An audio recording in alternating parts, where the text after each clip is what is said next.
umiiral pa rin, at nagpapatuloy ang laban ni Leah. Bagamat naipatupad ang katarungan sa ilang kaso, naiintindihan ni Leah na ang labang ito ay hindi kailanman magtatapos. Tumingin siya sa hinaharap na may bagong determinasyon, na pagtatantong ang kanyang paglalakbay ay hindi lamang hihinto rito. Ang kwento ni Leah ay hindi pa tapos. Ang katarungan ay magpapatuloy na maging isang walang tigil na laban, kung saan kailangan niyang laging manatiling matatag, hindi lamang para sa lipunan kundi pati na rin para sa kanyang sarili. Kabanata 51, Paglalakbay patungo sa network ng krimen. Pagkatapos mahuli ang mga pinuno ng organisasyong kriminal, hindi mapigilan ni Leah na isipin ang mga natitira pa. Si Elisa, bagamat nahuli na, ay may hawak pa ring mahalagang lihim na hindi maaaring balewalain ni Leah. Ang paglalakbay ni Leah ay hindi kailanman naging madali, at hindi niya maaaring hayaan ang sarili na tumigil habang may mga koneksyon pang hindi napuputol. Isang umaga, nakatanggap si Leah ng agarang tawag mula kay Mikhail. Nakatuklas siya ng mahalagang impormasyon, ang grupong kriminal na ito ay hindi lamang kumikilos sa Pilipinas kundi may network din sa buong mundo, na may mga koneksyong umaabot mula Europa hanggang Hilagang Amerika. Kailangan nating malaman kung sino ang nasa likod ni Elisa. Hindi lamang siya isang simpleng reporter. Siya ang koneksyon patungo sa mga pandaigdigang institusyong pinansyal, at kung hindi tayo kikilos agad, malamang na mapalampas natin ang pagkakataong tuluyang mawasak ang network na ito, sabi ni Mikhail kay Leah sa telepono. Alam ni Leah na hindi na ito isang simpleng laban. Ito ay isang pandaigdigang digmaan, at kung hindi kikilos ng mabilis, mag-iiwan siya ng malaking puwang para sa mga nasa likod. Kailangan nating magkita. Maghahanda ako para sa susunod na pag-atake, tiyak na sabi ni Leah. Kabanata 52, Paglalatag ng bitag. Nagpasya si Leah na gumawa ng isang hakbang na mas matapang kaysa dati. Sila ni Mikhail ay nagsimulang magplano upang sundan ang mga lead na iniwan ni Elisa. Alam niyang tanging sa pamamagitan lamang ng paglalantad kay Elisa mula sa kadiliman niya maaaring salakayin ang mga mapanganib na tao sa likod ng korupsyon. Sa panahong ito, isang malaking kaganapan ang nagaganap sa Singapore, isang pandaigdigang kumperensya sa pinensya, kung saan nagtitipon ang mga pinuno ng pandaigdigang pinensya. Ito ang pagkakataon para kay Leah na makapasok sa network na ito at maghanap ng mahahalagang impormasyon. Si Mikhail, gamit ang kanyang malawak na koneksyon sa mundo ng pinensya, ay tinulungan si Leah na makakuha ng tiket para makadalo sa kaganapang ito. Hindi lamang tayo magiging mga tagamasid. Kailangan nating kumilos. Ang pagkakataong ito ay maaaring hindi na maulit pa, sabi ni Mikhail habang naghahanda sila sa pag-alis. Nakasuot si Leah ng eleganteng damit pang opisina, dala ang isang detalyadong plano. Alam niya na kung magtatagumpay siya sa pagpasok sa kaganapang ito, magbabago ang lahat. Maaari niyang matagpuan ang mga bakas na magtuturo sa utak ng lahat mga taong mas maimpluwensya pa kaysa sa inaakala niya. Kabanata 53, Pandaigdigang laro ng ajedrez. Sa pandaigdigang kumperensya sa pinensya sa Singapore, nakipagkita sina Leah at Mikhail sa mga opisyal sa pinensya, mga internasyonal na mamumuhunan, at mga pinuno ng malalaking organisasyon. Gayunpaman, isa sa mga taong partikular na tinutukan ni Leah ay si Klaus Richter, isang Alemang tycoon sa pinensya, na may malapit na kaugnayan sa maraming kadudadadang transaksyon sa industriya ng pinensya. Naghanda si Leah ng isang mapanganib na plano. Nagpasya siyang lapitan si Klaus, ngunit hindi sa karaniwang paraan. Ginamit niya ang impormasyong nakalap ni Mikhail upang bumuo ng isang kwento na magpapapaniwala kay Klaus na siya ay bahagi ng grupong kriminal na naghahanap ng pakikipagtulungan dito. Sa isang hapunan sa kumperensya, lumapit si Klaus kay Leah, puno ng pagdududa ang kanyang mga mata ngunit may interes din. Hindi ko alam kung sino ka, ngunit nararamdaman kong maaari tayong magtulungan, sabi ni Klaus na may mapanghamong tono. Nanatiling kalmado si Leah. Alam sa puso niyang isang maling hakbang lamang ay maaaring mauwi sa kapahamakan. Sumagot siya ng may bahagyang ngiti, sa tingin ko, marami tayong maaaring makamit ng magkasama. Kabanata 54, Paglalantad sa network kinabukasan, isinagawa ni Leah at Mikhail ang susunod na hakbang sa plano. Nakuha nila ang ilang mahahalagang dokumento mula sa isang pagpupulong ni Klaus kasama ang ibang mga kasosyo sa pinensya. Ang mga dokumentong ito ay hindi lamang naglantad ng mga kadudadadang transaksyon kundi nagbunyag din ng mga lihim na ugnayan sa pagitan ng mga pandaigdigang institusyong pinansyal at ng mga transnasyonal na grupong kriminal. Gayunpaman, habang naghahanda si Leah na umalis sa kaganapan, napagtanto niyang sinusundan siya. Isang itim na kotse ang nakaparada sa harap ng hotel kung saan siya tumutuloy. Naunawaan ni Leah na natuklasan na siya. Hindi sinabi lahat ni Elisa ang katotohanan, at hindi na siya maaaring manatiling ligtas. Wala nang ibang pagpipilian si Leah kundi kumilos kaagad. Kailangan niyang harapin ang mga nasa likod at hindi maaaring hayaang mailagay siya sa alanganin.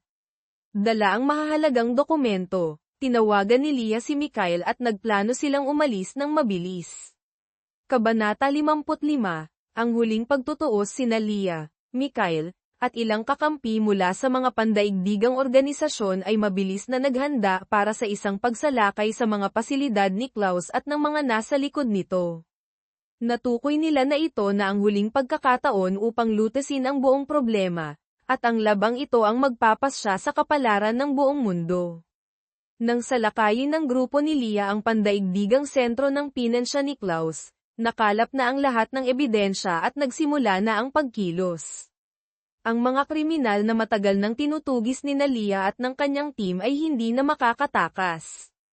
Naramdaman niya ang tensyon sa paligid, ngunit ang kanyang determinasyon ay hindi matitinag. Nang matapos ang pagsalakay, tumayo si Leah sa harap ni Klaus, na nahuli na at dinadala palayo.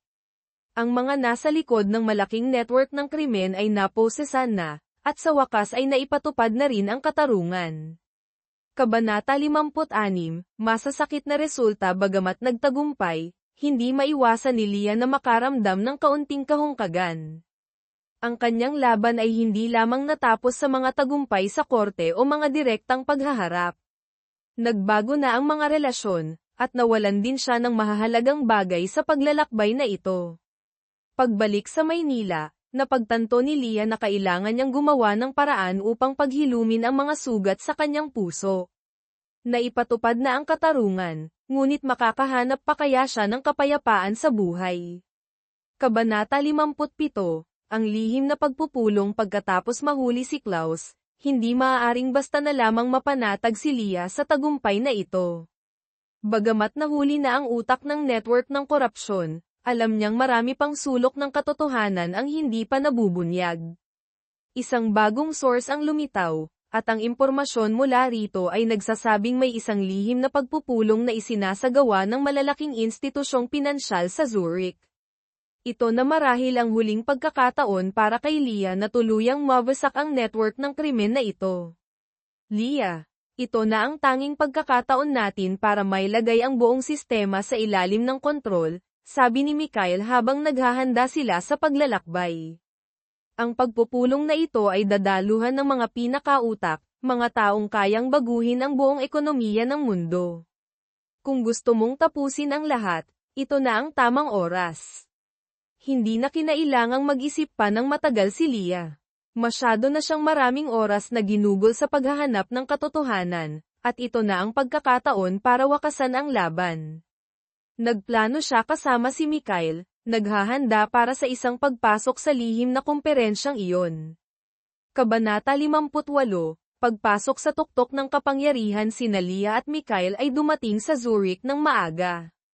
Sa tulong ng isang pandaigdigang team ng investigador, sinimulan nilang makapasok sa mahalagang komperensya sa pinensya.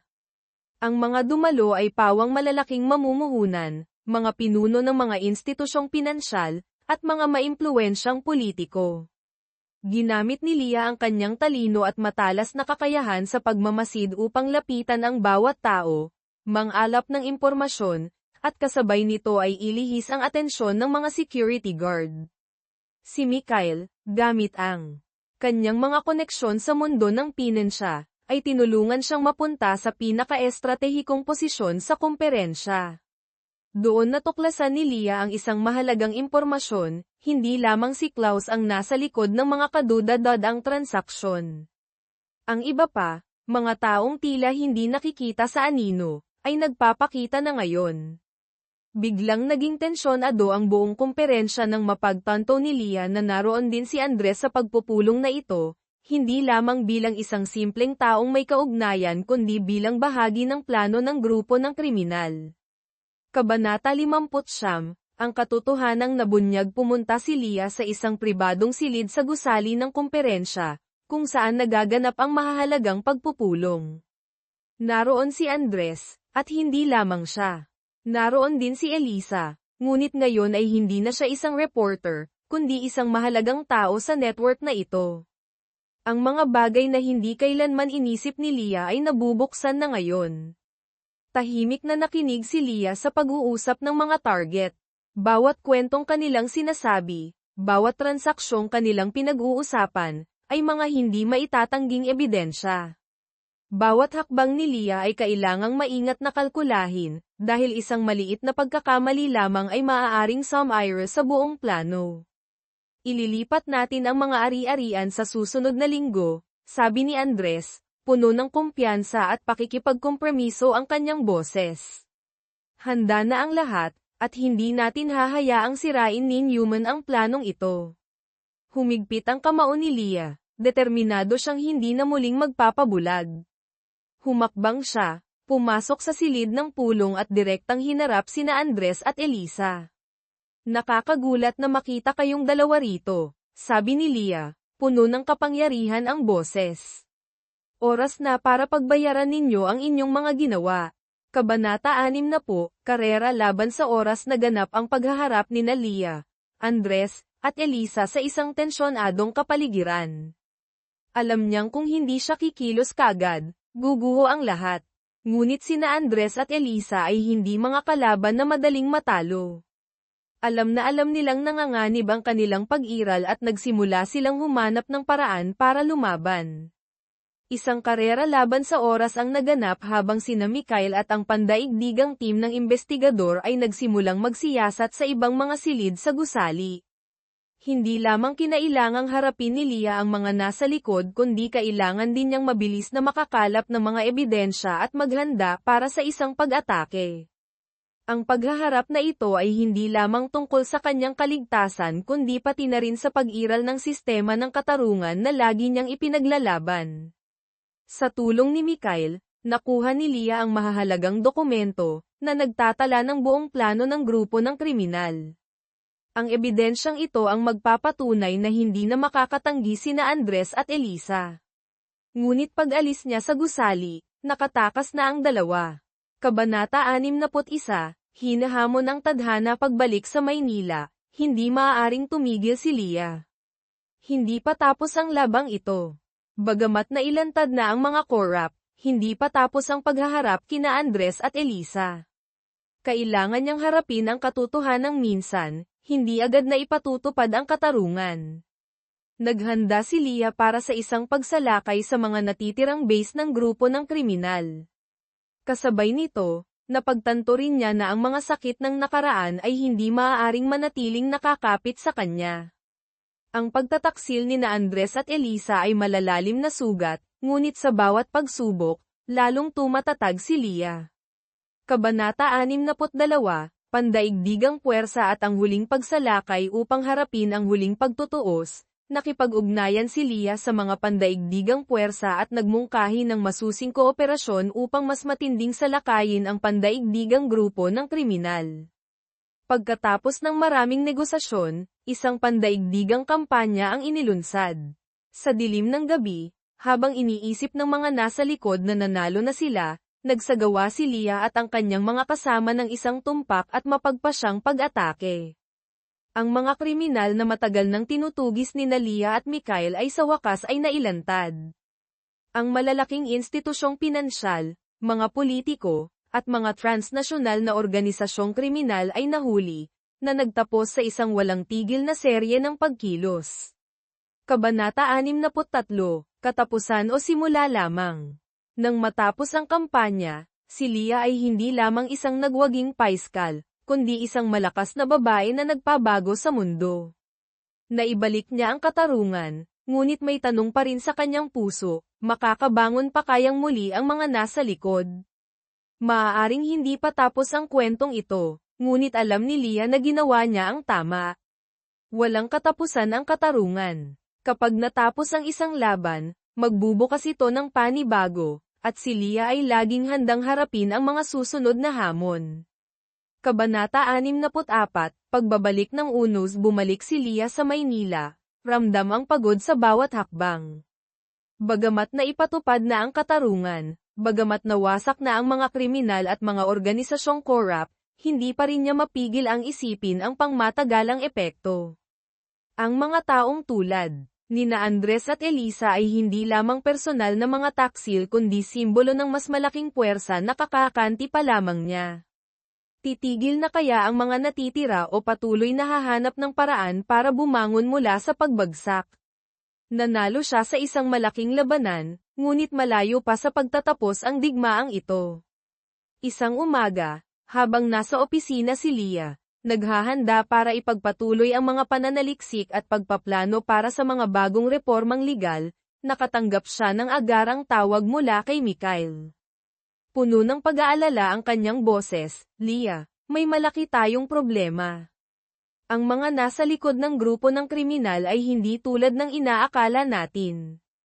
Kumikilos pa rin sila, at sa pagkakataong ito, naghahanap sila ng paraan para gumanti. Naramdaman ni Leah ang pag-aalala sa boses ni Mikhail. Anong ginagawa nila? Tanong niya, hindi maitago ang tensyon sa puso. Inaatake tayo. Ilang source ko ang nag-ulat na bumalik na ang mga nasa likod ng korupsyon at naghahanap ng paraan para makapasok sa ating mga organisasyon, para sirain ang mga itinayo natin. Hindi lamang ito pag-atake sa katarungan, kundi pag-atake sa lahat ng sinubukan nating baguhin. Huminga ng malalim si Leah. Hindi niya hahayaang muling gumuho ang lahat. Kailangan nating kumilos agad.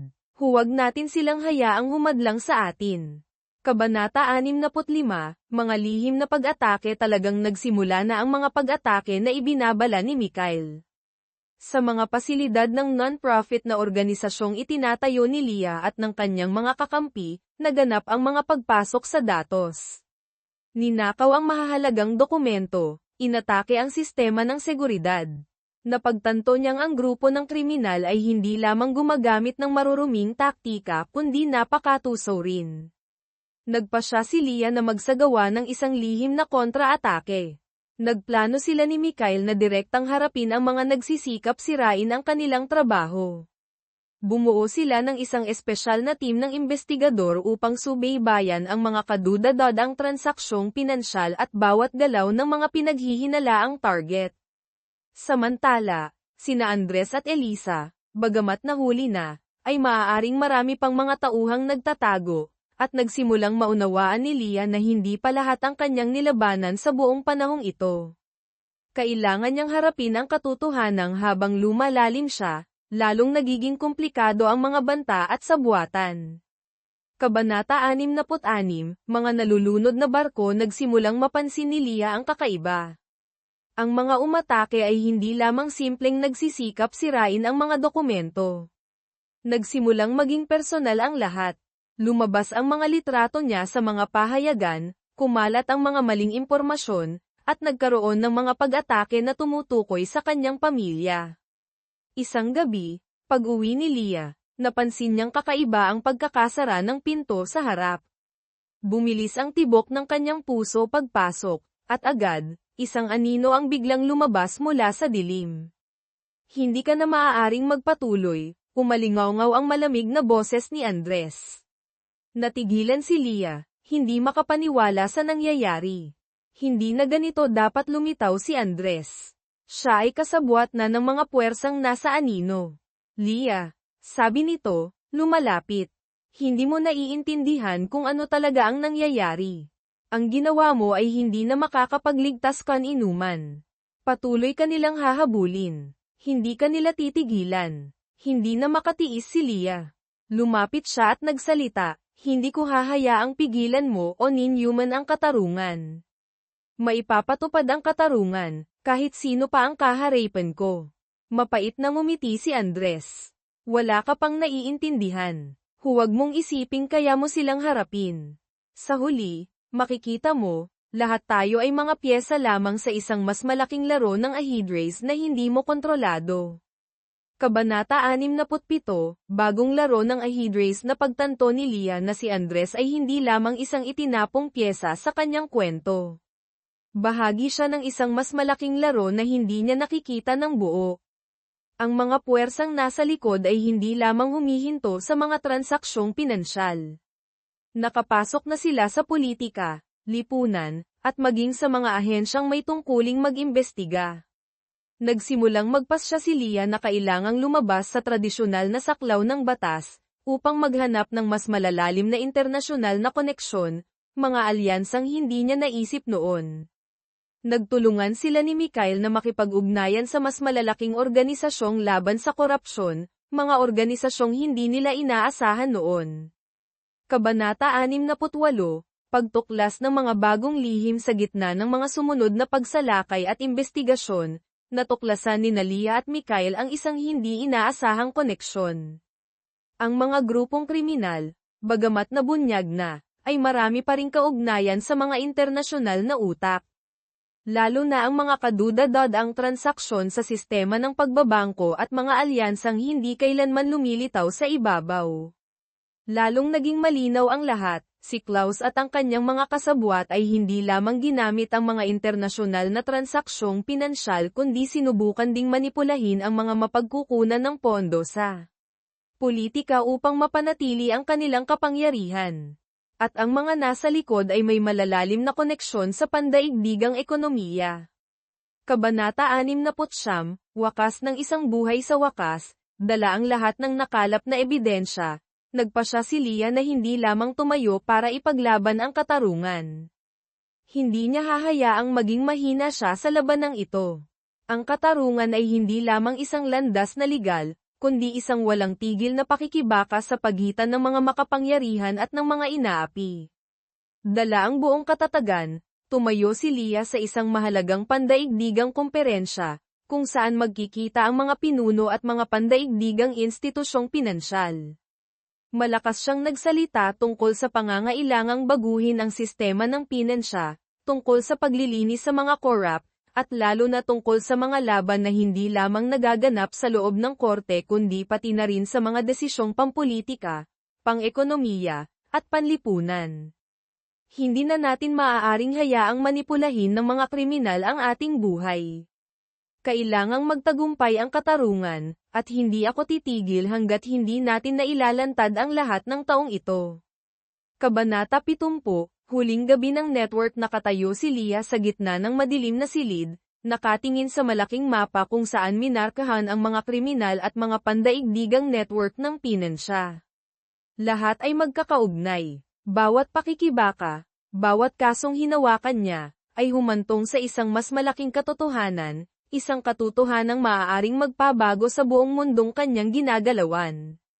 Malapit na siya sa huling layunin, ang pagwasak sa buong sistema, ang pagtapos sa mga kumokontrol sa mga desisyong pang-ekonomiya, pampolitika, at panlipunan mula sa anino. Nakatayo si Mikhail sa tabi niya, pareho silang nakatingin sa mga ebidensya at sa planong malapit ng isagawa. Malapit na tayong matapos, Leah. Ito na marahil ang mapagpasyang suntok, sabi niya, ngunit may pag-aalala pa rin sa kanyang boses. Huminga ng malalim si Leah, tinitigan ng malalim ang mga datos. Hindi pa sila lubusang natatalo, Mikhail. Masyadong malaki ang kanilang network, at kung hindi tayo kikilos ngayon, patuloy silang mananakit ng iba. Hindi ko sila hahayaang manalo. Sa tulong ng mga internasyonal na puwersa, nagpasya si Leah na isagawa ang huling bugso ng pag-atake. Alam na niya kung saan kailangang pumunta, alam kung anong mga ugnayan ang kailangang sirain upang hindi na muling mabuhay ang sistemang ito. At ngayong gabi, pangungunahan niya ang pag-atakeng iyon. Kabanata 71, ang huling pagsalakay si Leah, kasama ang pandaigdigang team ng investigador, ay nagplano ng detalyado para sa pag-atake sa mga base ng mga nasa likod. Nang gabing iyon, habang bumabalot ang dilim sa Maynila, nagsimulang kumilos ang grupo ni Leah. Bawat hakbang ay kailangang maingat na kalkulahin. Nahati sila sa maliliit na grupo, sinusubaybayan ang mahihinang punto sa mga institusyong pinansyal, ang mga kadudad-ang transaksyon, at ang mahahalagang pagpupulong ng mga tycoon. Nakatuon si Leah kay Klaus, ang pinuno ng isa sa pinakamalaking institusyong pinansyal na kanyang nilabanan. Ngayong gabi, magwawakas ang lahat. Nang makapasok ang grupo ni Leah sa sentro ng operasyon ng organisasyong ito, mabilis at tahimik ang lahat ng kilos. Naramdaman ni Leah ang tensyon sa paligid. Alam ng lahat na kung mabibigo sila, ang kahihinatnan ay hindi lamang pagkawala ng mga pagkakataon, kundi pagkawala ng kanilang buhay. Pumasok si Leah sa malaking silid kung saan nag-uusap sina Klaus at ang mga nasa likod tungkol sa mga huling transaksyon. Hindi niya hahayaang maisakatuparan nila ang planong ito. Nakuha niya ang mahahalagang dokumento mula sa pagpupulong, at ang mga ebidensyang ito ang tutulong sa kanya na tuluyang mawasak ang network ng kapangyarihan na binuo ng grupo ng kriminal. Bawat miyembro ng grupo ni Leah ay kumilos na parang mga sopistikadong makina, walang maling hakbang. Hindi alam ni Klaus na ito na ang huling gabi na makokontrol niya ang mundong ito mula sa anino. Kabanata 72, ang huling pagtutuos pagpasok ni Leah sa silid, nakaupo si Klaus kaharap ang isang grupo ng mga kasosyo sa pinensya.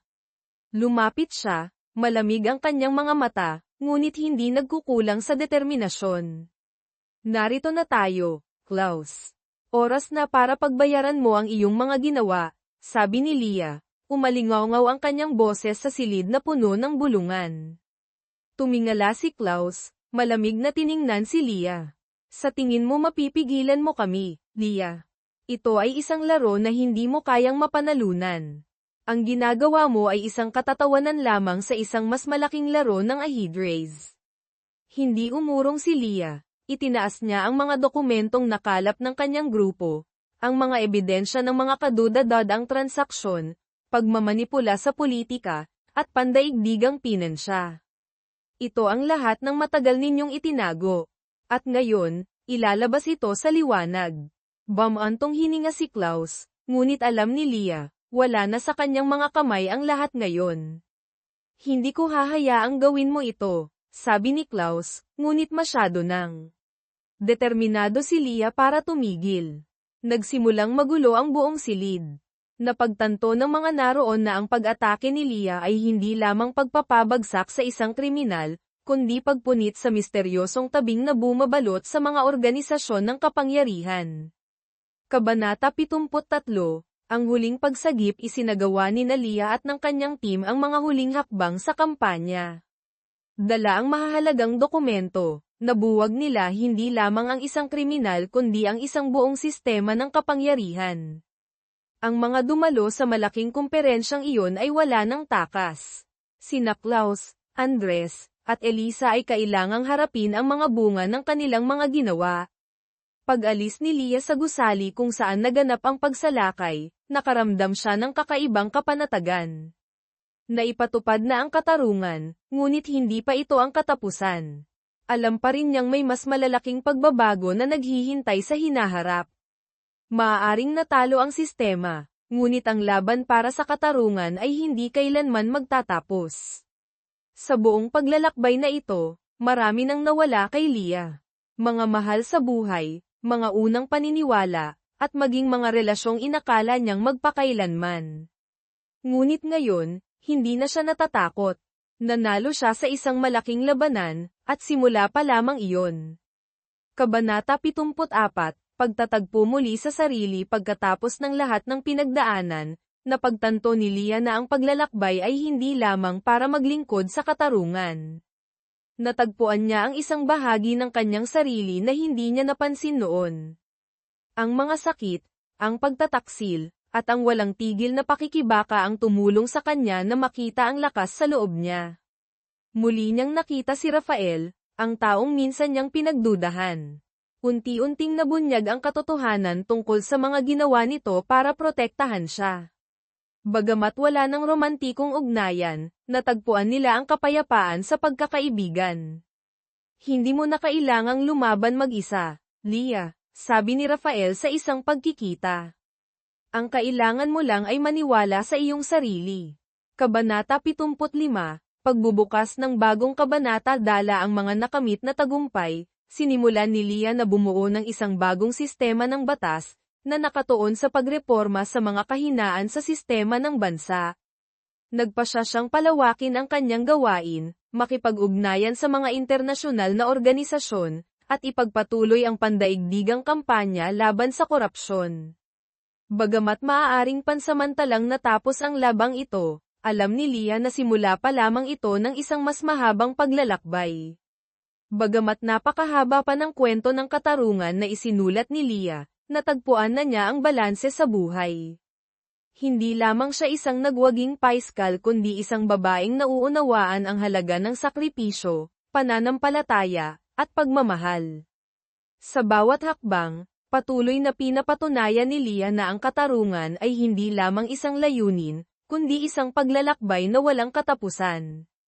Kabanata 76, mga natitirang bakas pagkatapos pansamantalang matapos ang laban kontra sa network ng krimen at korupsyon, naramdaman ni Leah na ang mga buwan ng walang tigil na pakikibaka ay nag-iwan ng maraming marka sa kanyang puso.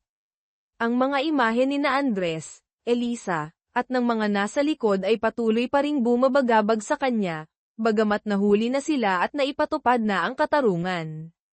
Ngunit habang iniisip ni Leah na natagpuan na niya ang kapayapaan, isang hindi inaasahang pangyayari ang muling nagtulak sa kanya na palawakin pa ang kanyang laban. Isang lihim na dokumento ang ipinadala sa kanya mula sa hindi kilalang source. Ito ay isang sulat na naglalaman ng impormasyon tungkol sa mga pandaigdigang organisasyong kriminal na hindi pa niya nalalaman. Ang mga nakatakas sa huling pagsalakay ay patuloy pa ring kumikilos, nagpapatakbo ng mga transaksyong pinansyal, at maaaring sila ang susunod na panganib na kailangang harapin ni Leah. Alam ni Leah na hindi siya maaaring tumigil. Tiningnan niya ang mga ebidensya sa kanyang kamay, alam na hindi pa talaga tapos ang labang ito. Isang bagong network ng krimen ang nabubuo, at sa pagkakataong ito, ang mga kriminal ay hindi lamang kumikilos sa loob ng bansa kundi may mas malalim ng koneksyon, umaabot mula Asya hanggang Europa at Hilagang Amerika. Kabanata 77, Pandaigdigang Kooperasyon. Nagpasya si Leah na ipagpatuloy ang laban sa tulong ng mga pandaigdigang organisasyon na nabuo niya ang ugnayan sa buong proseso ng investigasyon. Tinawagan niya si Mikhail, ang kanyang kasama sa buong paglalakbay, upang ibahagi ang bagong impormasyon. Kailangan nating kumilos agad. Hindi maaaring magpatuloy ang network na ito. Maaaring tahimik silang pumapasok sa mga pinakamalaking pamilihang pinansyal, at kailangan natin silang pigilan bago mahuli ang lahat. Sumang-ayon si Mikhail at mabilis na ikinonekta si Leah sa mga internasyonal na ahensya ng investigasyon mula sa Interpol at mga non-government organization, NGO. Kasama ang kanyang team, sinimulan ni Leah na magplano para sa isang pandaigdigang investigasyon, kung saan magsasama-sama ang mga internasyonal na puwersa upang wasakin ang mga grupo ng krimen sa pinansya at korupsyon na patuloy pa ring kumikilos ng palihim. Samantala, nakatanggap din si Leah ng suporta mula sa mga dating kaibigan, mga aktivista ng karapatang pantao, at mga internasyonal na eksperto sa pinansya. Nagpasya siyang dumalo sa mga pandaigdigang komperensya, hindi lamang para magbahagi ng impormasyon kundi para manawagan din ng mas matatag na kooperasyon sa pagitan ng mga bansa sa laban kontra sa korupsyon at krimen sa pinansya. Kabanata 78, mas malaking network. Kasama si Mikhail, sinimulan ni Leah na tugisin ang mga lihim na dokumento tungkol sa mga kadudad-ang transaksyong pinansyal ng mga grupo ng kriminal. Natuklasan nila na ang malalaking institusyong pinansyal ay hindi lamang may ugnayan sa mga organisasyong kriminal, kundi nakapasok na rin sa sistema ng politika, mga internasyonal na bangko, at maging sa mga organisasyong pantao. Isang umaga, habang sinusuri ni Leah ang mga lihim na dokumento, Bigla niyang nakita ang isang pangalang hindi niya inaasahan, si Hugo, ang dating kaibigan na nakasama niya noong mga unang taon. Lumitaw ang pangalang ito sa mga transaksyong pinansyal sa pagitan ng malalaking organisasyon at ng mga grupo ng kriminal. Hindi makapaniwala si Leah sa kanyang nakita. Agad niyang kinontak si Hugo upang kumpirmahin ang katotohanan. Hugo, nakita ko ang pangalan mo sa mga dokumento. Maaari mo bang ipaliwanag? Tanong ni Leah. Bumaba ang kanyang boses. Hindi agad sumagot si Hugo.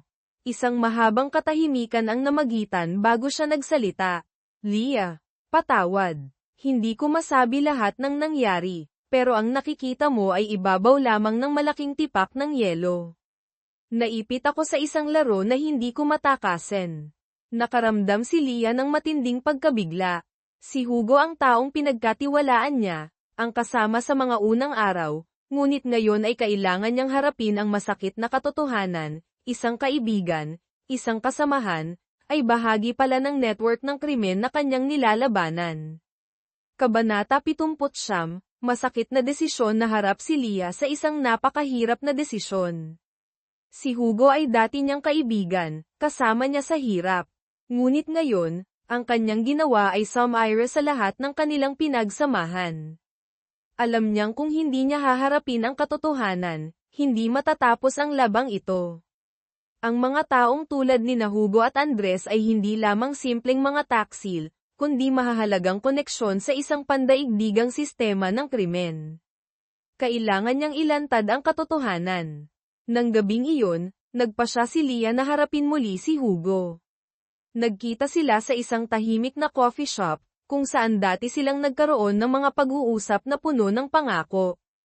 Hugo, ayaw kong gawin ito, pero hindi kita maaaring hayaang magpatuloy. Kailangan mong pagbayaran ang iyong ginawa, sabi ni Leah na may hindi natitinag na tingin. Yumuko si Hugo, puno ng pagsisisi ang kanyang mga mata. Alam kong mali ako, pero ang ginawa ko ay hindi lamang para sa sarili ko.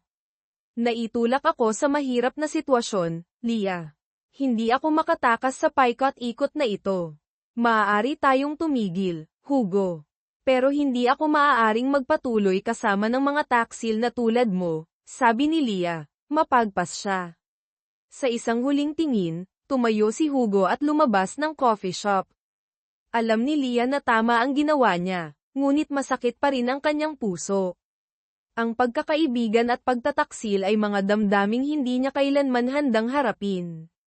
Kabanata 80, bagong paglalakbay nagpatuloy ang laban sa mga pandaigdigang organisasyong kriminal. Bagamat natalo ni Leah ang ilang malalaking kriminal, alam niyang mahaba pa ang laban. Ang mga nasa likod ay may malalawak pa ring koneksyon, at ang kanilang network ay hindi pa lubusang nawawasak. Sa tulong ni Mikhail, Rafael, at mga internasyonal na kakampi, nagpatuloy si Leah sa pag-iimbestiga at pagpapalawak ng saklaw ng laban. Sumali siya sa mga internasyonal na kampanya laban sa korupsyon, ipinaglaban ang katarungan, at hinanap ang mga natitira pa sa sistema. Sa wakas, napagtanto ni Leah na ang laban ay hindi lamang isang paghaharap sa mga masasamang tao kundi isa ring paglalakbay upang mahanap muli ang sarili.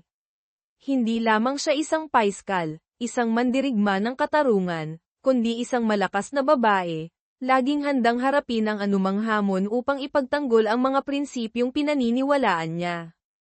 Ang kwento ni Leah ay hindi pa tapos. Ito ay nagpapatuloy, hindi dahil sa mga nakaraang tagumpay, kundi dahil sa mga landas sa hinaharap na patuloy niyang tatahakin.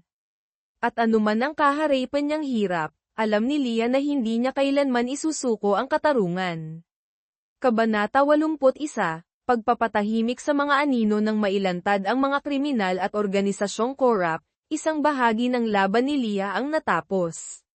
Gayunpaman, hindi laging agad na kinikilala ang katarungan, at ang mga pinaghirapan niyang makamit ay nananatiling marupok. Ang mga makapangyarihan, bagamat natalo, ay hindi kailanman madaling bumitaw. Alam niyang ang mga susunod na hamon ay hindi na magiging direktang labanan, kundi isang mastusong digmaan, kasama ang mga nagsisikap bumalik mula sa anino. Isang umaga, habang nasa opisina si Leah, nakatanggap siya ng tawag mula sa isang taong hindi niya inaasahan, si Hugo. Pagkatapos ng tensyonadong pagkikita nila noon, hindi inakala ni Leah na kailangan pa niyang harapin ito muli. Ngunit ngayon, tumawag si Hugo, at sa pagkakataong ito, tila may mahalaga siyang sasabihin.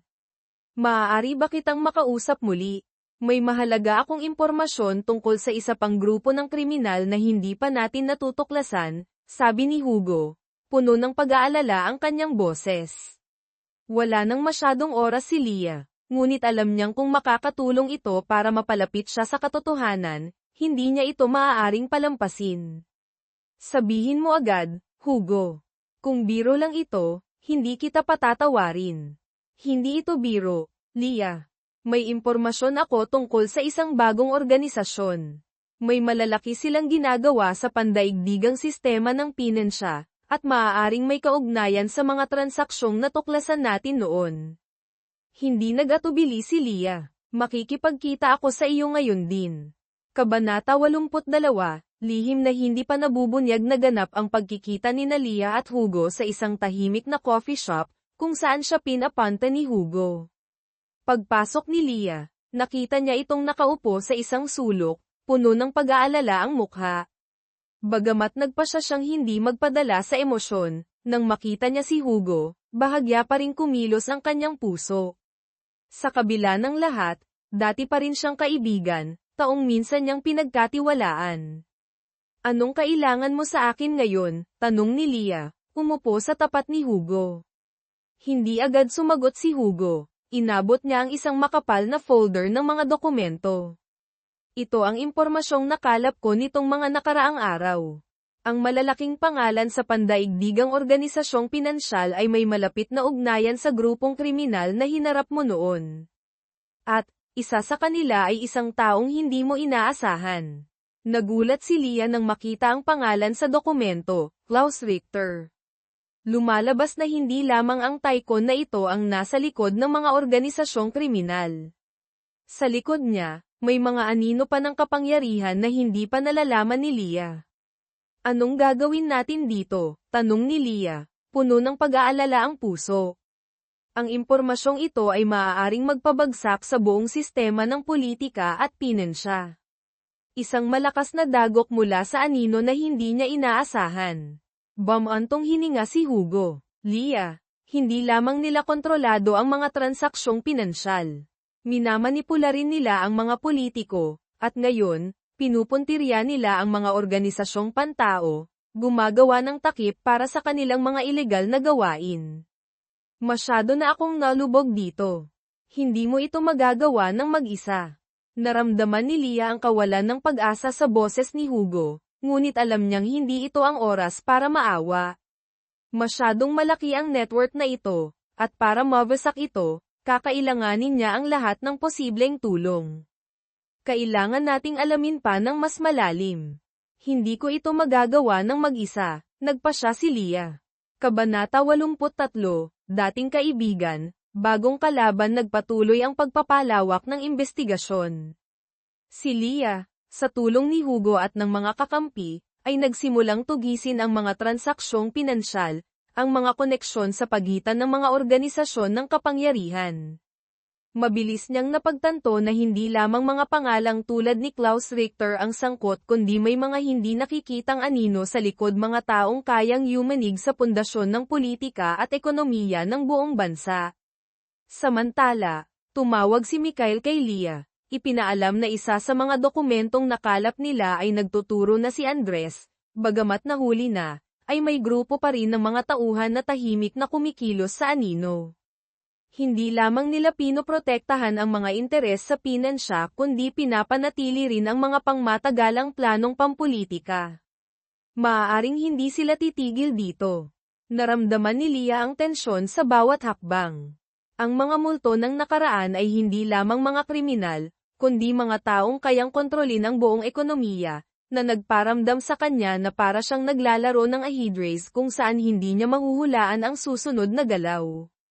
Lalong naging komplikado ang sitwasyon nang maging mas malinaw ang mga ugnayan sa pagitan ng mga pandaigdigang organisasyong kriminal, mga politiko, at mga institusyong pinansyal. Ang mga pag-atake ni Leah ngayon ay hindi lamang nakatuon sa mga kriminal, kundi paghaharap na rin sa mismong mga pinuno ng sistema. Kabanata 84, wakas ng laban. Dala ang impormasyong nakalap ni Leah, nagpasya siyang magsagawa ng huling pagsalakay. Gumawa siya ng detalyadong plano upang harapin ang mga nasa likod. Habang nagtutulungan ang mga internasyonal na ahensya, mga aktivista ng karapatang pantao, at mga pandaigdigang institusyong pinansyal, sasalakayin ni Leah at ng kanyang team ang mga pinakamalalaking sentro ng kapangyarihan. Isang gabi, habang naghahanda ang buong grupo na pasukin ang isa sa mga sentral na gusaling pinansyal na kontrolado ni Klaus, naramdaman ni Leah na papalapit na ang lahat sa katapusan. Bawat hakbang niya ay maingat na kinakalkula, ngunit sa pagkakataong ito, magiging iba ang lahat. Ito ay laban hindi lamang para iligtas ang katarungan, kundi para protektahan ang mga prinsipyong pinaniniwalaan niya. Magbabago ang lahat magpakailanman. Pinasok ni Leah at ng kanyang team ang gusali. Mabilis at tumpak ang lahat ng nangyari. Nakalap ang mahahalagang dokumento, nahuli ang mga kriminal, at nabunyag ang mga lihim na koneksyon sa pandaigdigang sistema ng pinansya. Muli, naipatupad ang katarungan. Kabanata 85, isang wakas na puno ng pag-asa. Pagkatapos ng huling tagumpay, tumayo si Leah sa rooftop ng isang gusali, tanaw ang lungsod ng Maynila. Nakaramdam siya ng kakaibang kahungkagan, na para bang tapos na ang lahat, ngunit may bahagi pa rin sa kanyang puso na hindi mapakali. Nagtagumpay ang katarungan, ngunit hindi maliit ang naging kapalit. Hindi lamang natalo ni Leah ang mga masasamang tao, kundi hinarap din niya ang sarili.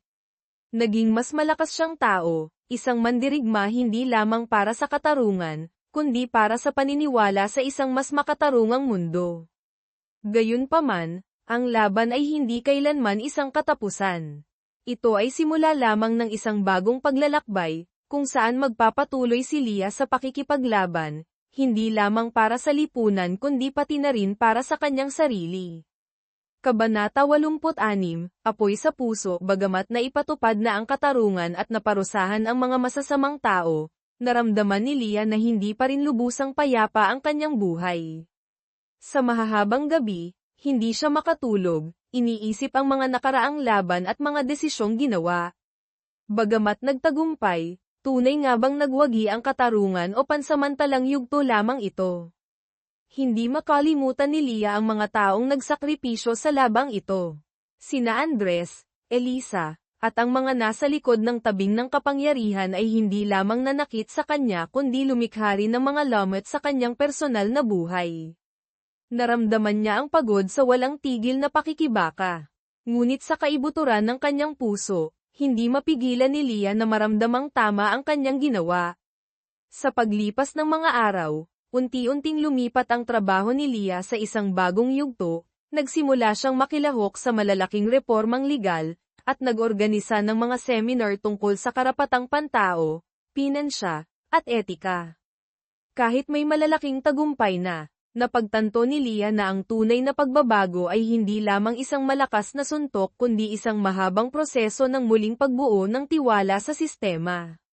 Kabanata 87, ang mapagpasyang paglalakbay. Isang hapon, habang naghahanda si Leah ng mga materyales para sa talakayan kinabukasan, isang kakaibang sulat ang lumitaw sa kanyang mesa.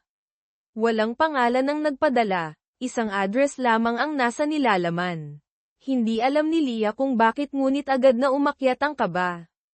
Sanay na siya sa mga laro ng mga nasa anino. Sa pagkakataong ito, hindi siya maaaring magpabeya. Ang paglalakbay patungong Geneva, kung saan gaganapin ang pagpupulong ng mga pinuno ng mundo tungkol sa reformang pinansyal, ay biglang naging mas mahalaga kaysa dati.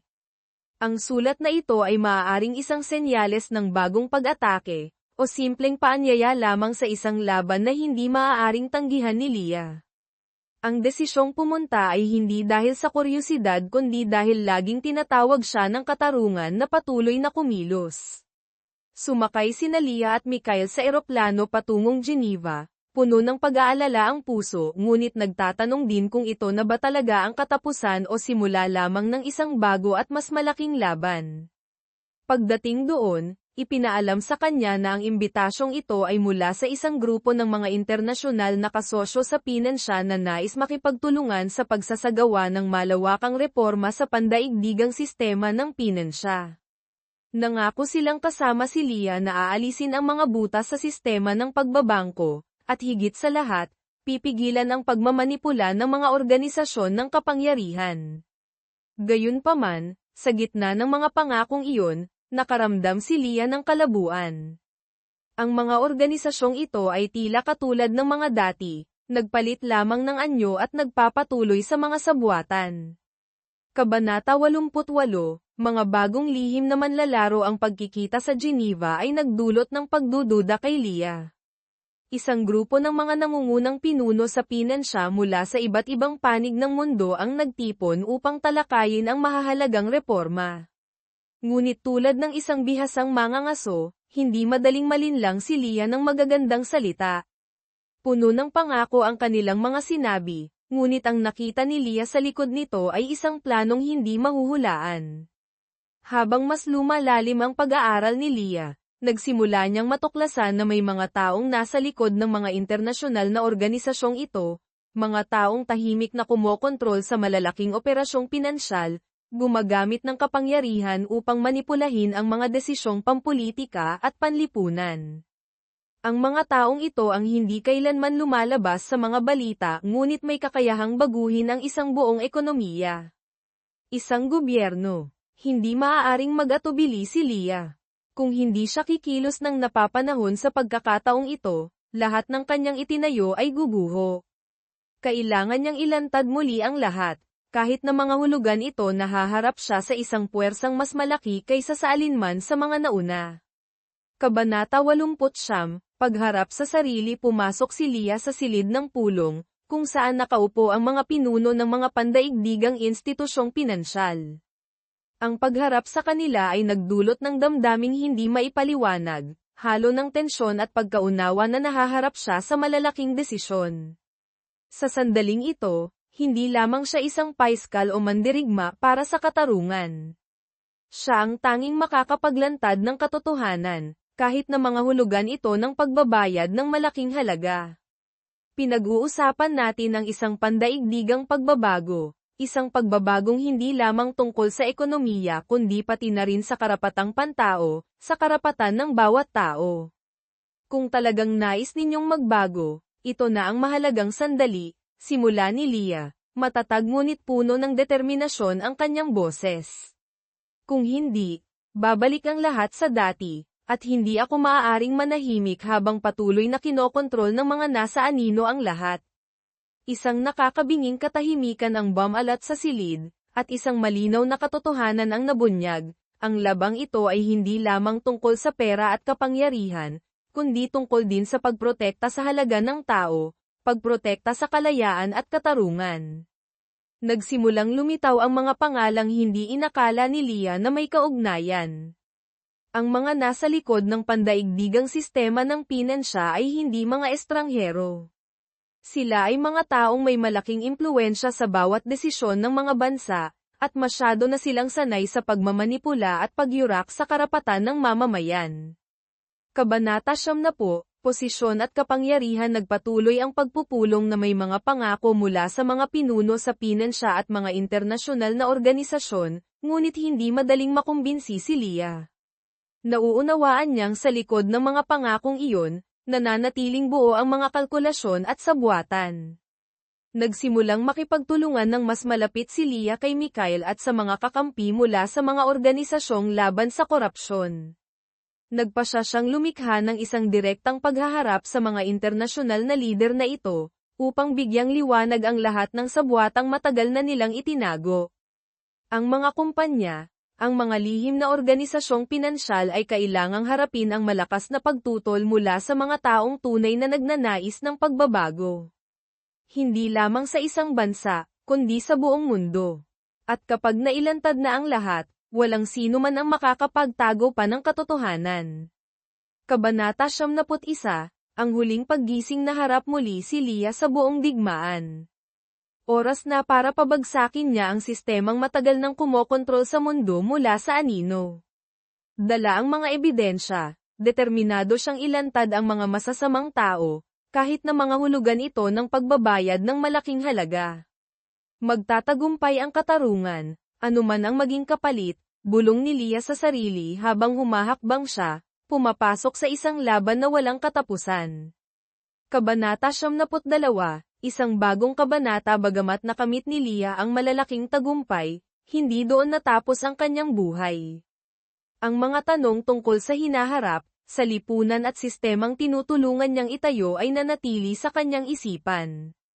Nauunawaan niyang bagamat na ipatupad na ang katarungan sa malawak na saklaw, ang isang perpektong mundo ay laging mananatiling isang ilusyon, at ang katarungan ay dapat laging protektahan at panatilihin. Nagpasya si Leah na sumali sa isang mas malaking proyekto ng reformang legal, hindi lamang sa Pilipinas kundi pati na rin sa ibang mga bansa, na naglalayong bumuo ng isang pandaigdigang sistema ng katarungan na kayang pigilan ang korupsyon at krimen sa pinensya. Isang grupo ng mga internasyonal na pinuno sa pinensya at mga organisasyon ng karapatang pantao ang nagsimula ring mapansin ang kanyang mga inisyatibo. Kabanata 73, Pandaigdigang Alyansa. Sumali si Leah sa mga internasyonal na pagpupulong upang bumuo ng isang pandaigdigang network ng katarungan, kung saan maaaring magbahagi ng impormasyon ang mga bansa at magtulungan sa pagpigil sa mga kaso ng korupsyon at transnasyonal na krimen sa pinensya. Gayunpaman, natuklasan niyang ang malalaking organisasyon ay laging may mga sabwatan sa likod, naghahanap ng paraan upang mapanatili ang kanilang kapangyarihan at interes. Ilang dating kasosyo ni Klaus at Andres ang tahimik pa ring nagmamanipula sa mga pambansang pananalapi. Muling naharap si Leah sa isang bagong laban, sa pagkakataong ito ay isang laban tungkol sa pandaigdigang kapangyarihan. Ang mga pandaigdigang dialogo ay hindi lamang tungkol sa pagpaplano ng reforma, kundi isa ring pakikibaka sa pagitan ng mga makapangyarihang bansa upang kontrolin ang pandaigdigang pananalapi. Kabanata 74, Pagharap sa dating kalaban. Gamit ang mga bagong lead na ibinigay ni Hugo, nagpatuloy si Leah sa pagtugis sa mga hindi pa nahuhuli. Isa sa kanila ay isang napakadelikadong kriminal, si Ricardo Lantos, na nasa likod ng maraming pag-atake sa mga pandaigdigang institusyong pinansyal at gobyerno. Si Lantos ay hindi lamang nagpapatakbo ng mga ilegal na gawaing pinansyal kundi may malapit ding ugnayan sa mga makapangyarihang politiko.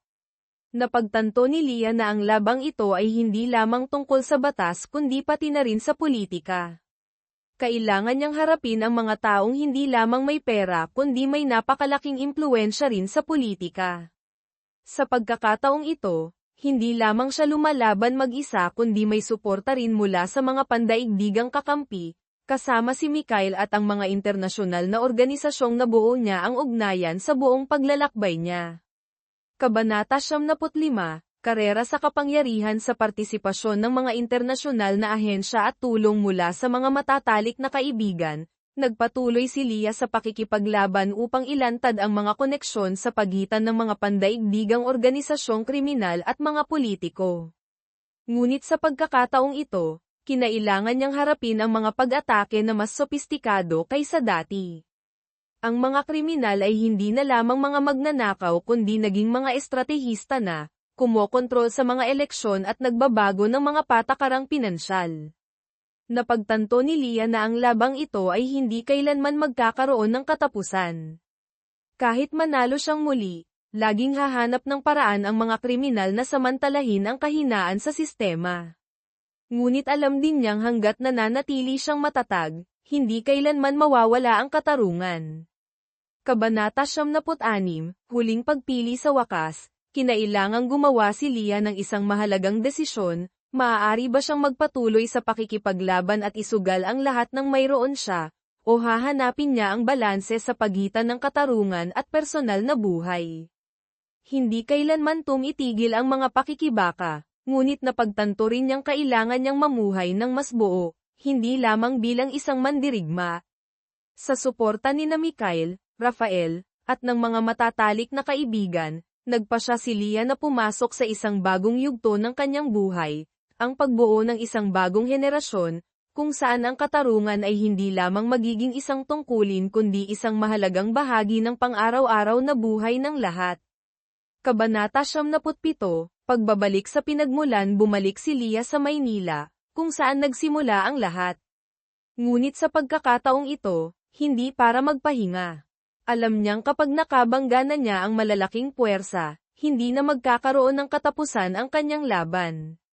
Sa isang pulong kasama ang mga kakampi sa gobyerno, napansin ni Leah ang isang nakababahalang pagbabago, nananatili ang mga banta, at sa pagkakataong ito, natuto ng magbago ng taktika ang kalaban.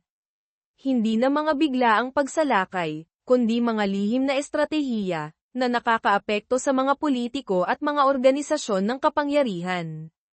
Sinimulang pag-aralan muli ni Leah ang mga lumang dokumento, hinahanap ang mga butas sa mga sistemang pinansyal na sinamantala noon ng mga masasamang tao. Nakipagtulungan siya sa mga financial analyst, mga eksperto sa pandaigdigang krimen, at mga mapagkakatiwalaang kasosyo upang muling buuin ang estratehiya.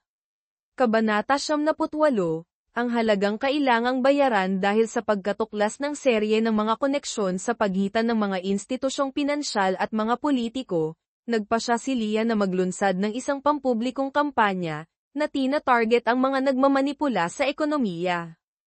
Hindi na siya maaaring manahimik. Ilan sa kanyang mga kakampi, tulad ni Mikhail, Rafael, at iba pang internasyonal na investigador, ay nagsimulang sumali sa pag-atake laban sa mga institusyong pinansyal at politikal na nakapasok sa bansa. Kasabay nito, isa sa mga malapit na kasosyo ni Leah ang pinaslang, isang malakas na dagok para sa kanya. Hindi lamang ito paghihiganti, kundi isang paalala tungkol sa halaga ng katarungan. Kinailangang harapin ni Leah ang sakit ng pagkawala, ngunit lalo lamang nitong pinatibay ang kanyang determinasyon. Kabanata 79, Pakiramdam na minamanmanan. Habang lumalalim ang investigasyon, lalong naramdaman ni Leah ang tumitinding panganib.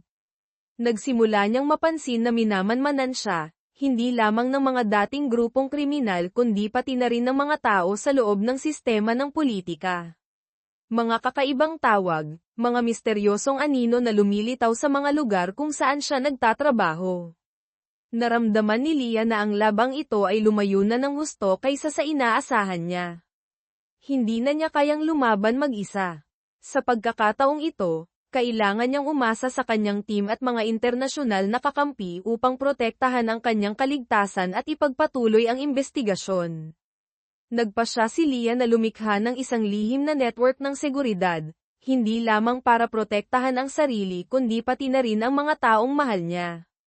Kabanata 100, Bagong organisasyon. Pagkatapos ng serye ng mga pag-atake sa mga lihim na grupong pinansyal, napansin ni Leah na may isang bagong organisasyon na lumitaw, kumikilos ng palihim at tahimik. Ang organisasyong ito ay hindi lamang malakas sa pinansya, kundi may impluwensya rin sa larangan ng politika at militar. Ang mga nasa likod ng organisasyong ito ay hindi mga hanggal. Alam na alam nila kung paano patakbuhin ang mga rebolusyong pinansyal at politikal. Sinimulang hukayin ni Leah ang tungkol sa organisasyong ito, naghahanap ng paraan upang lapitan sila at liwanagin ang lahat ng lihim. Ang organisasyong ito ay tila nakakonekta sa malalaking puwersang politikal at may hawak na napakalaking halaga ng pera. Nagsimula siyang makipag-ugnayan sa mga internasyonal na organisasyon upang lumikha ng isang nagkakaisang puwersa, handang harapin ang organisasyong ito. Kabanata 101, Matinding pagsalakay. Sinimulan ni Leah at ng kanyang team ang pagpasok sa mga pasilidad na pinansyal ng bagong organisasyong ito. Alam nilang ito ang mapagpasyang pagsalakay. Kung hindi nila ito gagawin ngayon, magkakaroon ng pagkakataon ang organisasyong ito na lumakas at tuluyang kontrolin ang pandaigdigang ekonomiya.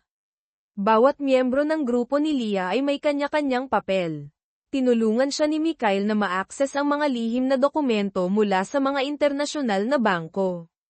Pinoprotektahan siya ni Rafael at ng mga malalapit na kaibigan at lumilikha ng mga ligtas na channel ng komunikasyon. Hindi maaaring magkamali si Leah. Kabanata 102, Paglutas sa tunggalian sa isang matinding pagsalakay sa punong tanggapan ng organisasyong ito, natuklasan ni Leah ang isang bagay na nakakagulat, si Klaus Richter, na natalo na niya noon, ay hindi pala namatay. Nakaligtas siya, at ngayon, siya ang pinuno ng organisasyong ito. Bumalik si Klaus, mas malakas, at handang maghiganti. Kinailangan ni Leah na harapin ang dating kalaban, ngunit sa pagkakataong ito, hindi na tulad ng dati ang lahat. Si Klaus ay hindi na ang mahinang taong nakilala niya noon, siya ngayon ay isang taong may malaking kapangyarihan at mastusong mga sabuatan. Matatalo pa kaya siya ni Leah? Makakaharap kaya niya ang mga pagkakamali sa nakaraan upang lutasin ang hindi pa tapos na tunggalian sa pagitan nilang dalawa? Kabanata 103, Sinusubok ang ugnayan habang nagpapatuloy ang pakikibaka ni Leah kay Klaus, natuklasan niya ang isang masakit na katotohanan.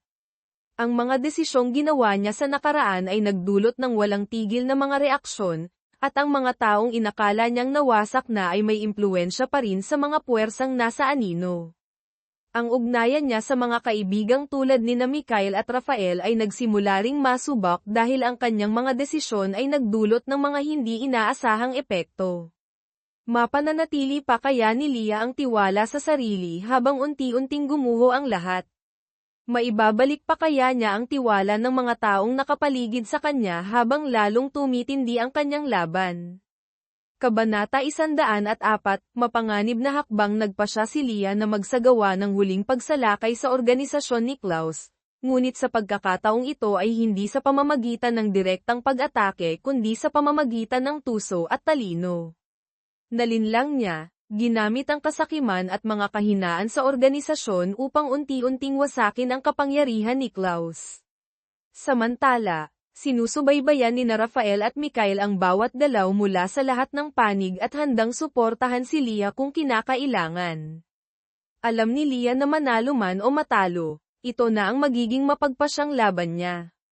Kabanata 105, Bagong simula sa wakas, pagkatapos ng isang tensyonadong labanan ng isip, nagtagumpay si Leah sa pagwasak sa organisasyon ni Klaus, na muling nagpabagsak sa kriminal. Ngunit ang mas mahalaga pa rito ay napagtanto niyang hindi kailanman natatapos ang labang ito. Laging hahanap ng paraan ang mga masasamang tao na lumitaw sa mga bagong anyo, at ang laban para sa katarungan ay hindi kailanman magkakaroon ng katapusan. Gayunpaman, natutunan ni Leah na minsan ang tagumpay ay hindi lamang pag-alis sa kalaban kundi pati na rin ang paglilinis sa sarili mula sa mga desisyon at pagpili sa nakaraan.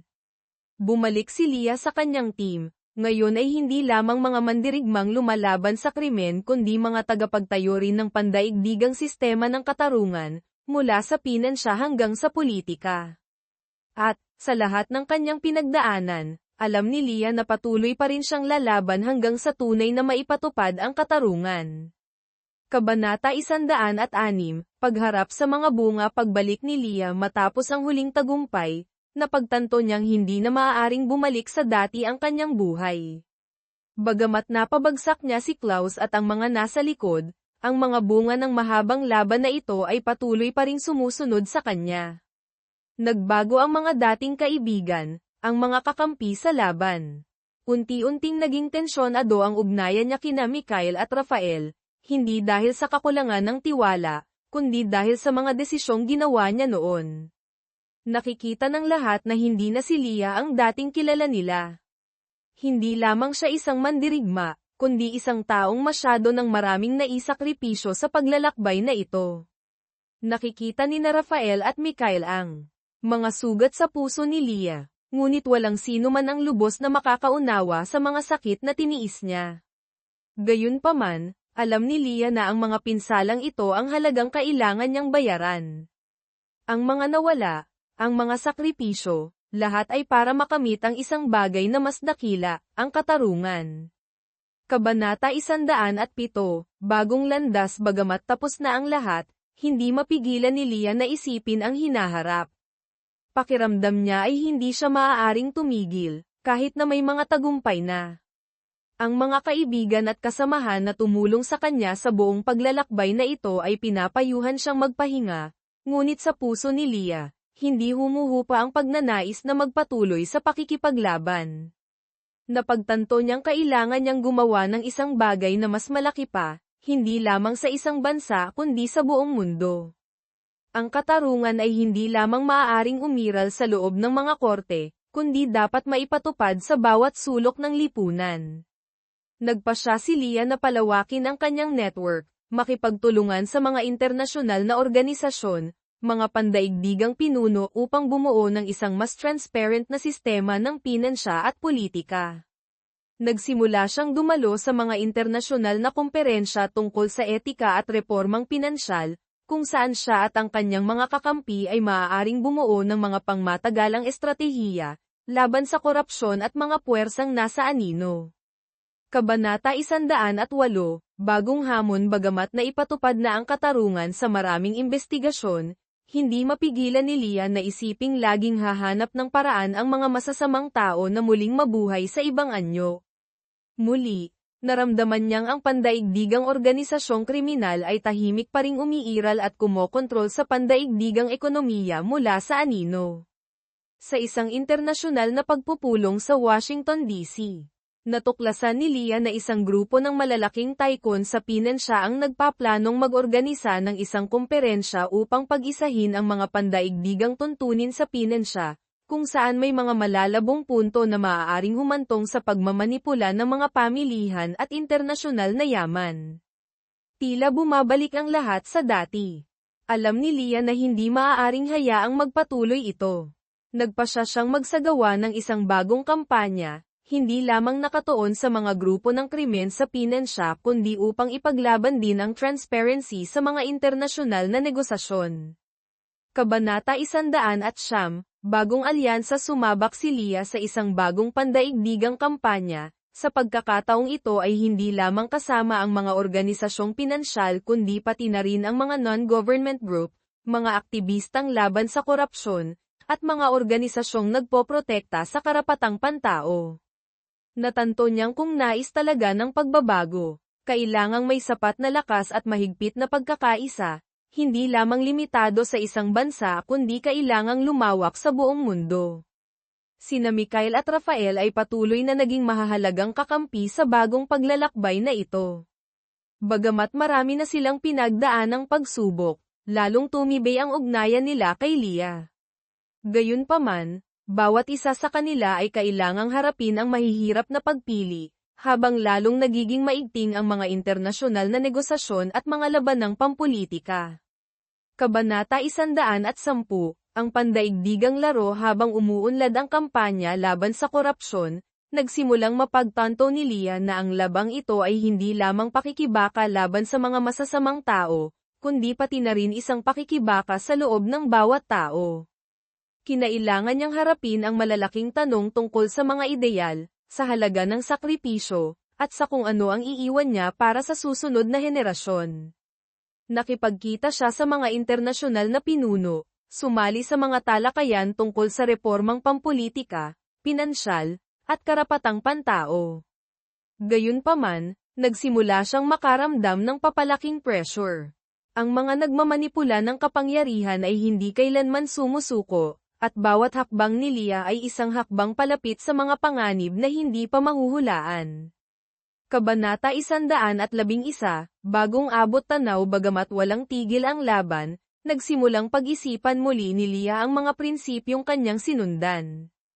Natanto niyang hindi niya kayang baguhin ang buong mundo ng mag-isa, ngunit maaari siyang magbigay inspirasyon at lumikha ng maliliit na hakbang sa lipunan upang sama-samang kumilos ang lahat.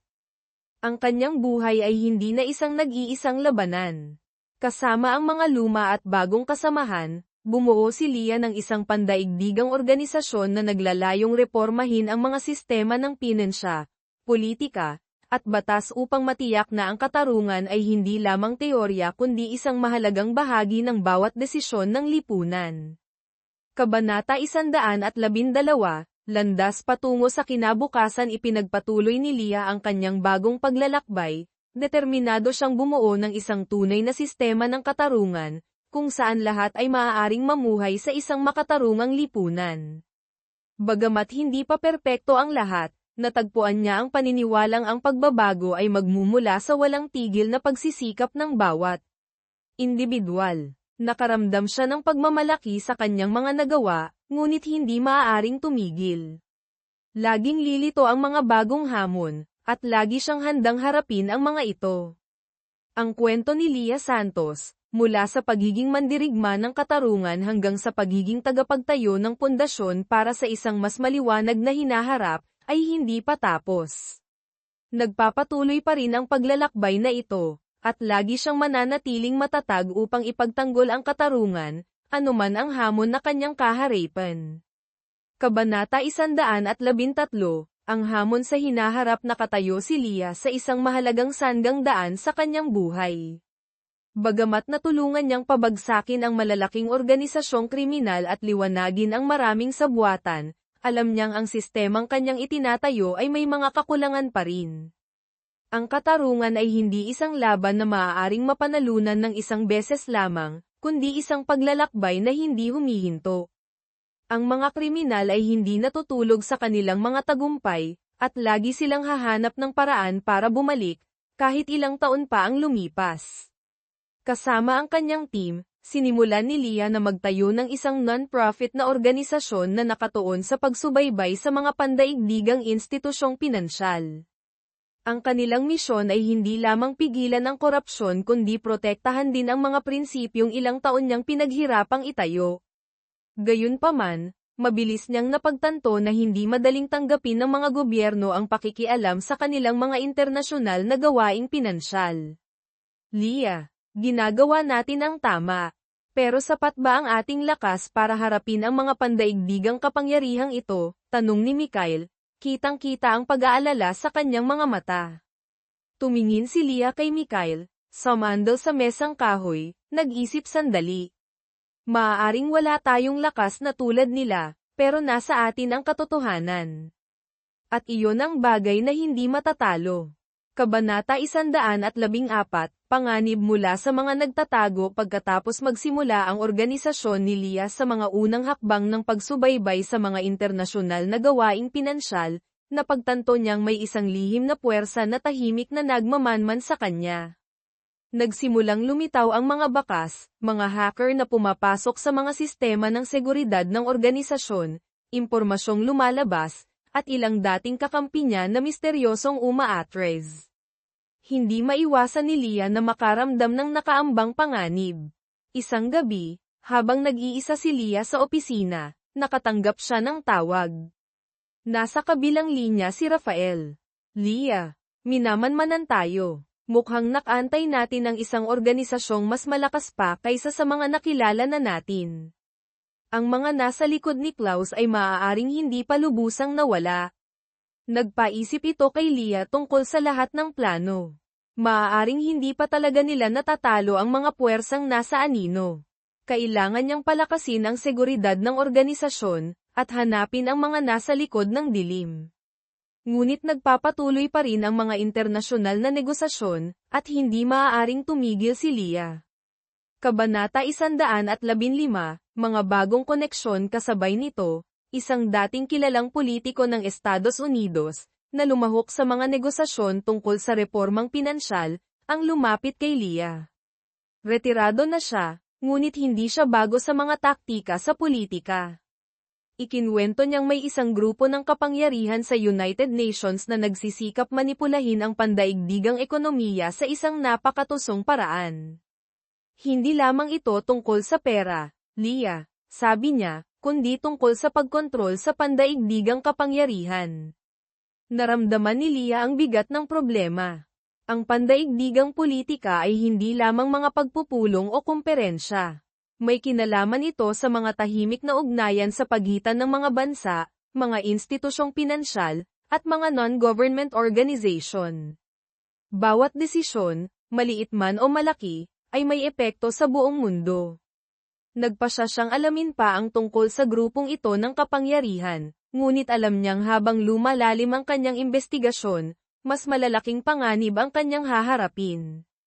Kabanata 116, Bagong pagsalakay si Leah, kasama ang kanyang team, ay nagsimulang tugisin ang mga dokumento at ebidensya tungkol sa grupo ng kapangyarihan sa United Nations na ibinabala ng dating politiko. Nagsimula ang mga pagsalakay sa mga lihim na pasilidad, mga nakatagong bangko, at mga internasyonal na institusyong pinansyal.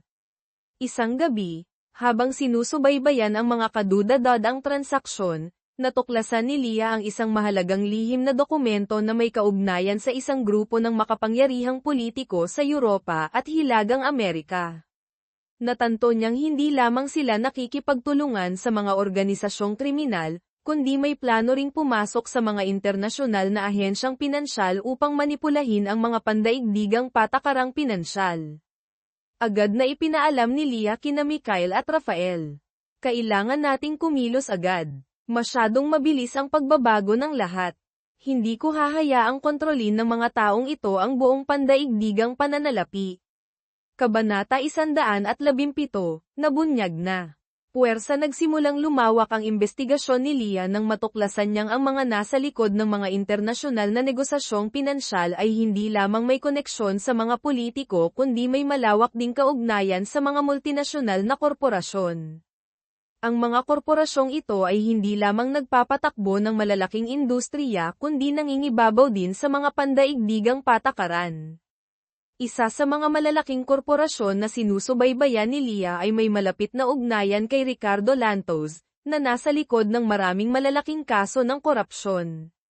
Nagpasya si Leah na magsagawa ng pagsalakay sa mga pasilidad ng korporasyong ito upang liwanagin ang mga lihim sa likod ng mga ugnayang ito. Kabanata 118, Makasaysayang pagtutuos sa wakas. Pagkatapos ng serye ng mga investigasyon at pagsalakay, hinarap ni Leah si Ricardo Lantos sa isang mapagpasyang pagkikita. Si Lantos ay hindi na lamang isang simpleng kriminal, kundi naging isang taong may malakas na impluwensya sa buong mundo. Hindi lamang siya may pera, kundi may kapangyarihan at malalawak na koneksyon din. Sa tingin mo matatalo mo ako muli, Leah, ngumisi si Lantos, puno ng hamon ang kanyang boses. Ang ginagawa mo ay maliit na bahagi lamang sa larong ito. Lahat ay pag-aari namin. Hindi umurong si Leah. Hindi, Ricardo. Oras na para pagbayaran ninyo. Hindi kailanman sisuko ang katarungan, gaano man kayo magsikap. Nagsimula ang isang makasaysayang pagtutuos sa pagitan ni Leah at Ricardo Lantos, hindi lamang tungkol sa kapangyarihan at pera kundi pati na rin sa kinabukasan ng mundo. Kabanata 119, Ang huling pagpapasya. Pansinin, may typo sa numero ng kabanata sa orihinal na teksto, dapat siguro itong 119. Ang paghaharap kay Lantos ay hindi lamang isang laban ng kapangyarihan, kundi isang laban sa pagitan ng tama at mali. Alam ni Leah na ang tagumpay na ito ay hindi lamang tutulong sa kanya na protektahan ang katarungan, kundi huhubog din sa kinabukasan ng pandaigdigang pananalapi. Sa wakas, nanalo siya, ngunit napakalaki ng naging kapalit. Nang mahuli si Lantos, nabunyag sa liwanag ang kanyang mga sabuatan. Gayunpaman, alam ni Leah na hindi dito natatapos ang lahat. Ang katarungan ay hindi isang destinasyon, kundi isang walang tigil na paglalakbay. Bumalik si Leah sa kanyang grupo, ipinagpatuloy ang gawain ng reforma, pagbuo ng isang mas makatarungang mundo, bagamat hindi kailanman magtatapos ang labang ito. Ngunit dala ang paniniwala sa katarungan, lagi siyang handang lumaban, sa dilim man o sa liwanag. Laging magtatagumpay ang katarungan.